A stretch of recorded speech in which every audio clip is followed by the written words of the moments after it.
E aí, galera, tranquilo?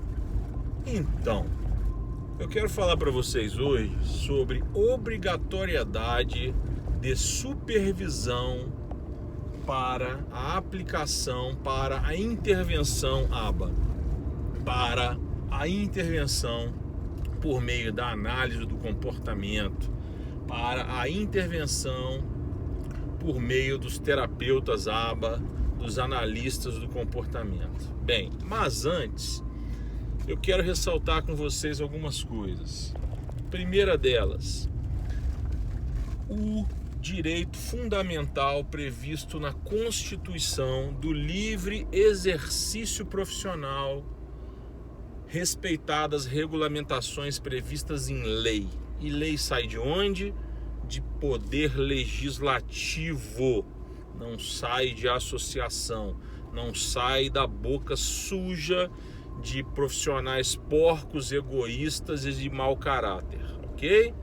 Bem, e quem é que tem competência legislativa para criar leis no que toca o exercício profissional?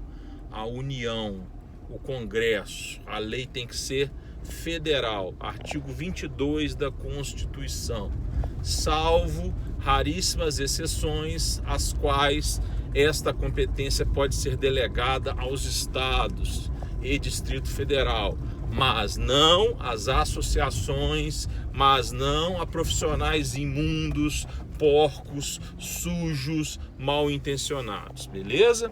Bem, então, meus amigos, quem diz se uma profissão precisa de supervisão ou não é a lei. Lei essa que não existe para os analistas do comportamento, que não existe para a análise do comportamento. É isso aí, meus amigos. Os analistas do comportamento são uma profissão reconhecida, independente da psicologia, conforme já se manifestou o próprio Conselho Federal de Psicologia, com as seguintes palavras, não exatamente estas, tá? Que a análise do comportamento não é atividade privativa de psicólogo. Psicólogo este, psicologia essa, que é uma profissão regulamentada desde a década de 60, que não prevê em sua lei federal a análise do comportamento como atividade privativa dos psicólogos, ok? Historicamente, ok, behaviorismo surgiu dentro da psicologia, tal, tudo bem, tá tudo certo, não tem nada errado nisso, tá bom? Mas bateu asas, se desprendeu e não pertence à psicologia de forma exclusiva. É uma terapia, é uma ciência autônoma com seus métodos, multiprofissional, multidisciplinar, interdisciplinar, que pode ser utilizada por qualquer profissional, desde que capacitado para tanto. E essa capacitação, ela vem num consenso médio aí, numa aceitação razoável a partir de um curso de pós-graduação lato sensu, não a partir de cursinhos de capacitação, mequetrefes, mas também não precisa de mestrados e doutorados, basta curso de pós-graduação. E quem fizer curso de pós-graduação, é óbvio que já fez um curso de graduação, licenciatura ou bacharelado. Recomenda-se que esse analista do comportamento venha da área de educação ou da área de saúde, tá? Mas existem analistas do comportamento a nível de graduação que vieram de outros segmentos, do direito, por exemplo, que é o meu caso, e de tantos outros casos. Nos Estados Unidos também se admite isso.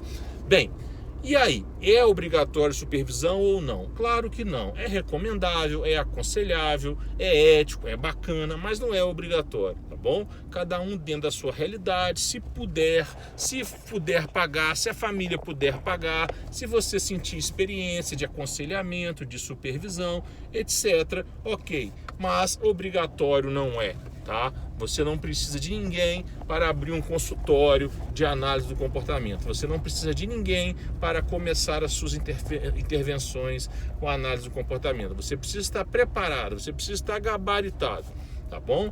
Agora, quanto mais preparado você estiver, quanto mais gabaritado você estiver, melhor será. Se você puder ter um supervisor bacana, se você puder pagar supervisão bacana, se os seus clientes ou pacientes puderem pagar bacana, tá? Mas a ideia é que você bata asa.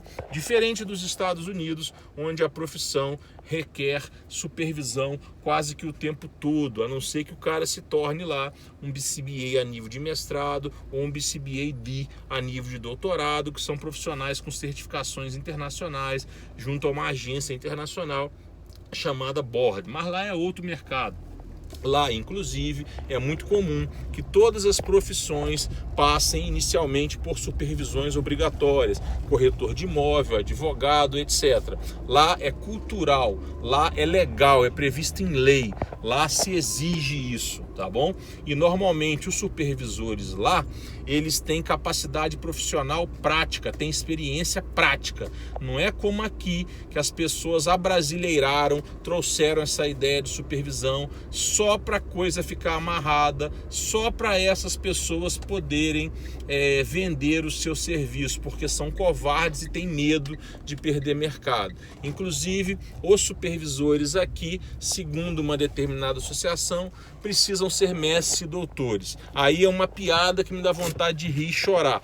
Haja vista que a maioria dos mestres e doutores aqui não tem experiência prática, não saíram da academia, só botam a mão em pombos, em ratos, etc. Não tem experiência nenhuma. Como que você vai ser obrigatoriamente supervisionado por pessoas que não têm conhecimento, não é?